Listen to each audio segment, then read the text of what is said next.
March 31st, 1776. Braintree, Massachusetts. A 31-year-old woman sits at her desk writing a letter to her husband. He's in Philadelphia helping to create a new nation. She's home managing the farm, raising their 4 children alone, and watching British troops evacuate Boston from a nearby hill. But this isn't just another domestic update about the kids or the crops. This is a warning, a threat, even. "I desire you would remember the ladies," she writes. "Do not put such unlimited power into the hands of the husbands. Remember, all men would be tyrants if they could.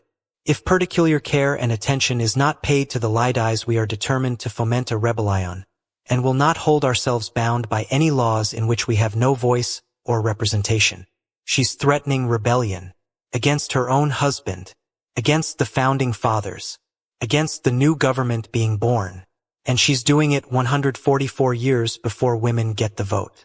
Her husband, John Adams, future president, revolutionary leader, laughs it off, calls her saucy, says men know better than to repeal our masculine systems. But she doesn't back down.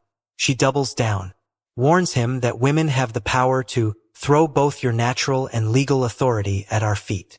Her name was Abigail Adams, and she was America's first feminist, whether she meant to be or not. This is her story. Subscribe right now for deep dives into history's most fascinating figures. Hit that bell. Drop a comment. What do you know about Abigail Adams? Most people only know the "remember the ladies" quote. But there's so much more. Because Abigail Adams wasn't just John Adams' wife. She was his closest advisor for 54 years. A shrewd political strategist. A business manager who kept their family afloat financially. A writer whose 2000+ letters give us the most intimate view of the Revolutionary era. A woman who challenged the patriarchy of her time. Privately, carefully, but persistently. She lived through the American Revolution, the presidency, the birth of a nation, the death of a son, financial struggles, political attacks, and 54 years of marriage to one of America's most difficult founding fathers. Let's meet the woman behind Remember the Ladies and discover why she's one of the most important and underrated figures in American history. November 22nd, 1744. Weymouth, Massachusetts. Abigail Smith was born into a respectable but not wealthy family. Her father, William Smith, was a congregational minister, educated, well-read, but with limited income. Her mother, Elizabeth Quincy Smith, came from a prominent Massachusetts family with better social connections. Abigail's childhood was unusual. She was never formally educated. In colonial Massachusetts, girls didn't go to school. Education was for boys who'd need to read the Bible, conduct business, participate in civic life. Girls learned domestic skills: sewing, cooking, housekeeping, childcare. But Abigail was chronically ill as a child, probably tuberculosis or similar respiratory disease. She spent long periods confined to home, so she read voraciously. Her father had an extensive library, unusual for the time. While other girls her age learned needlework, Abigail educated herself through books. Shakespeare, John Milton's Paradise Lost, history, philosophy, theology, political theory, French literature. She taught herself French. This would later allow her to correspond with French diplomats and read French political philosophy. By age 15, Abigail was better educated than most men, and she knew it. The problem: colonial society had no place for educated women. Women couldn't vote, hold office, attend college, own property, if married, or have legal identity separate from their fathers/husbands. The legal concept was coverture. Upon marriage, a woman's legal existence was covered by her husband. She had no independent rights. Abigail understood this and hated it. 1759. Age 15. She meets John Adams. John was a 24-year-old lawyer. Ambitious, brilliant, argumentative, insecure. He was unimpressed initially. Abigail was thin, often ill, bookish. Not the beauty he'd imagined marrying. But when they talked, intellectual electricity. She could debate theology, discuss philosophy, analyze politics. She challenged him, disagreed with him. John fell hard. In letters, he called her Diana, Roman goddess. She called him Lysander, Spartan general. October 25, 1764. They marry. Abigail is 19. John is 29. It would be a 54-year partnership, personal, political, intellectual. 1765 to 1774. The marriage begins during revolutionary ferment. John Adams was becoming prominent in colonial politics. 1765. Opposes Stamp Act. 1770. Defends British soldiers after Boston Massacre. Unpopular but principled. 1774. Elected to First Continental Congress. This meant John was gone. Constantly. Abigail was left at their farm in Braintree, now Quincy. Managing the household. For children, daughter Abigail Nabby. Sons John Quincy, Charles, Thomas. The farm and finances. Hiring workers. Making business decisions. Dealing with wartime shortages. And she did it brilliantly.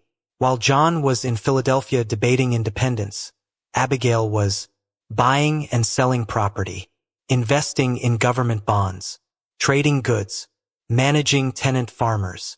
She became a shrewd businesswoman, skills women weren't supposed to have. The Revolutionary War brought it home. Literally. June 17, 1775. Battle of Bunker Hill.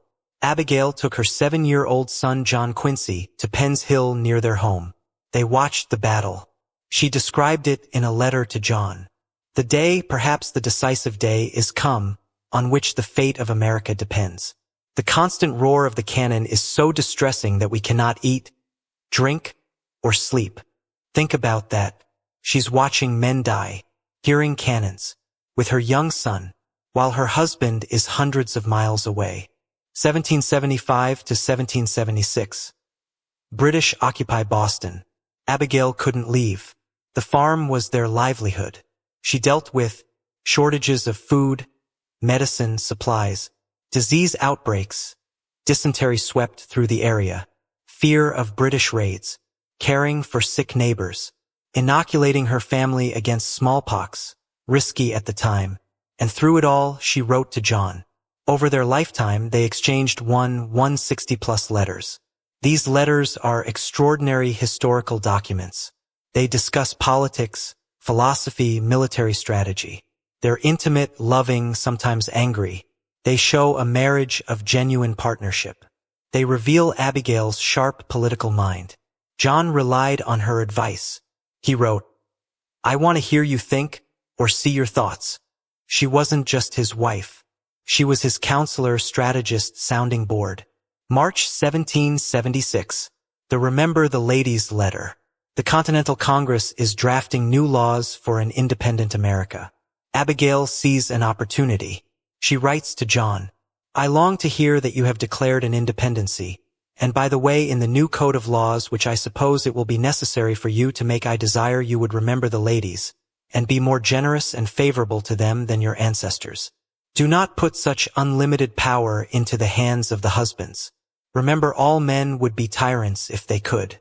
If particular care and attention is not paid to the ladies, we are determined to foment a rebellion, and will not hold ourselves bound by any laws in which we have no voice or representation." This is revolutionary. She's applying the logic of the American Revolution, no taxation without representation, to women. She's warning that if the new nation denies women rights, they'll rebel just like the colonies rebelled against Britain. John's response? He laughed. April 14, 1776. "As to your extraordinary code of laws, I cannot but laugh. Depend upon it, we know better than to repeal our masculine systems." He dismissed her, called her saucy, made jokes, but his response also reveals anxiety. He knew she had a point. Abigail didn't let it go. May 7, 1776, she wrote to Mercy Otis Warren, her friend, "I cannot say that I think you are very generous to the ladies. For, whilst you are proclaiming peace and goodwill to men, emancipating all nations, you insist upon retaining an absolute power over wives." She saw the hypocrisy. Men fighting for freedom while denying it to women. 1778. John is sent to France as a diplomat. He takes 10-year-old John Quincy with him. Abigail is left alone again, this time for 5 years. She manages the farm, the finances, raises the other children, deals with inflation and wartime economy. 1784. Abigail finally joins John in Europe. She's 39, first time leaving America. She and daughter Nabby sail to London, then travel to Paris. Abigail in Paris. She hated it. French social customs shocked her Puritan sensibilities. Women wore low-cut dresses. Extramarital affairs were common and accepted. The aristocracy was frivolous while peasants starved. Versailles was opulent beyond belief.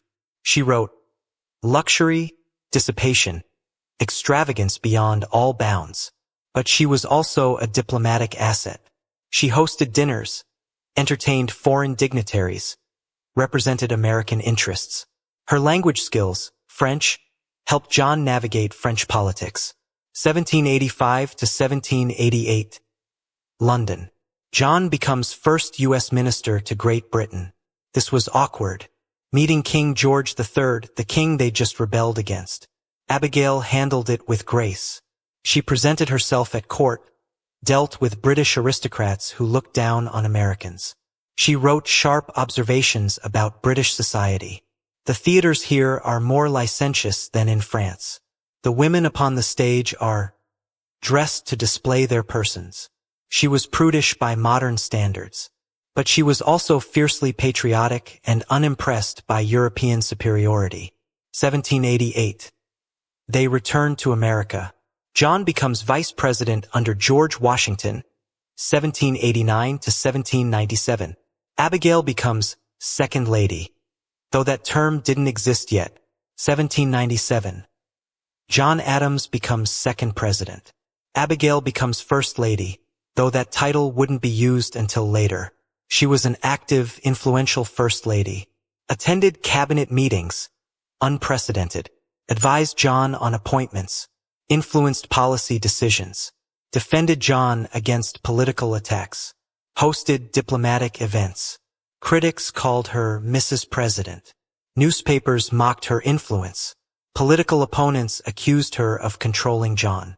Alexander Hamilton, John's political enemy, complained about Abigail's undue influence. The truth. John absolutely relied on her advice. He wrote, I can do nothing without you. But the presidency was brutal. The young nation was divided. Federalists, John's party, versus Democratic Republicans, Jefferson's party. Pro-Britain versus pro-France factions. Debates over federal power versus states' rights. Personal tragedies. 1800. Their son Charles dies at age 30. Alcoholism. Liver failure. Abigail was devastated. She'd watched her son destroy himself and couldn't save him. Political defeat. 1800 election. John loses to Thomas Jefferson. It was bitter. Jefferson had been John's friend, then became his political enemy. The Adams family left Washington, D.C. They'd moved to the new capital in 1800 and returned to Massachusetts. John felt rejected, humiliated. He'd given everything to the nation and been cast aside. Abigail comforted him, but she was also deeply angry at how John had been treated. 1801 to 1818. Retirement at Peacefield, their Quincy home. After 36 years of constant separation due to John's career, they were finally together. Abigail was 57. John was 66. These would be their happiest years. They managed the farm together, watched grandchildren grow, read extensively, corresponded with friends. Abigail remained politically engaged. She followed politics obsessively, wrote letters to friends discussing current events, advised her son John Quincy, who would become president in 1825, the Jefferson Reconciliation. In 1812, John and Thomas Jefferson resumed correspondence after 12 years of silence. Abigail initially refused to forgive Jefferson. She was still angry, but eventually she softened. She and Jefferson exchanged letters, respectful if not warm. Abigail's later views on women's rights. She never became a public activist, but her private letters continued advocating for better education for women, property rights for married women, recognition of women's intellectual capabilities. She also opposed slavery strongly. In letters she wrote, "I wish most sincerely there was not a slave in the province. It always appeared a most iniquitous scheme to me, to fight ourselves for what we are daily robbing and plundering from those who have as good a right to freedom as we have." This was radical. Many founding fathers owned slaves. Washington, Jefferson. Abigail saw the hypocrisy clearly. October 28, 1818. Abigail dies at age 73, caused typhoid fever. John was at her side. He was 83. He would live another 8 years. Lonely, grieving, diminished without her. Her last words were reportedly, "Do not grieve, my friend, my dearest friend. I am ready to go." Her obituary called her a friend whom it was his John's delight to consult in every perplexity of public affairs, and whose counsels never failed to partake of that happy harmony which prevailed in her character. Translation: she was his equal partner in everything. So what's Abigail Adams' legacy? She's often reduced to one quote, "Remember the ladies," but she was so much more. She was 1. A political advisor. John Adams consulted her on everything, appointments, policies, speeches. She shaped his presidency. 2. A brilliant writer. Her 2,000+ letters are literary treasures. They're funny, insightful, emotional, politically astute. They give us the most intimate view of the Revolutionary era from a woman's perspective. 3. A proto-feminist. She never called herself a feminist. The term didn't exist. She never led public movements. But she consistently argued that women deserved education, legal rights, and respect. 4. A survivor. She managed a farm during wartime, raised children alone, dealt with illness, financial stress, political attacks. She survived everything her era threw at women, and thrived. 5. A model of partnership. Her marriage to John was extraordinary. They were intellectual equals. He respected her mind. She challenged him constantly. It wasn't perfect. He was difficult, often absent, sometimes dismissive. But it was real, deep, lasting. The Remember the Ladies debate. Was Abigail advocating for women's suffrage, or just legal protections within marriage? Historians debate this. Some argue she wanted full political rights for women. Others say she was more focused on property rights and protection from abusive husbands. Not voting. The truth? Probably both. She wanted women treated as full human beings with rights. The specifics mattered less than the principle. Why she matters today. Abigail Adams shows us that women have always been political even when denied formal power. Partnership in marriage is possible and powerful. You can challenge injustice privately while working within the system. History is made by people writing letters, managing farms, raising children, not just by men in Congress. Her greatest achievement? She raised John Quincy Adams, 6th president, who became one of the strongest anti-slavery voices in American politics. She influenced 2 presidencies, shaped American political thought, and left a written record that still inspires. So here's my question. Was Abigail Adams America's first feminist? Or is that label too modern for a woman of her time? Can we call someone a feminist who never used that word? Drop your answer in the comments. And if this deep dive into Abigail Adams showed you a founding mother you never knew, subscribe, hit that bell, and share this. Because Remember the Ladies wasn't just a quote. It was a warning. And 250 years later, we're still learning what it means.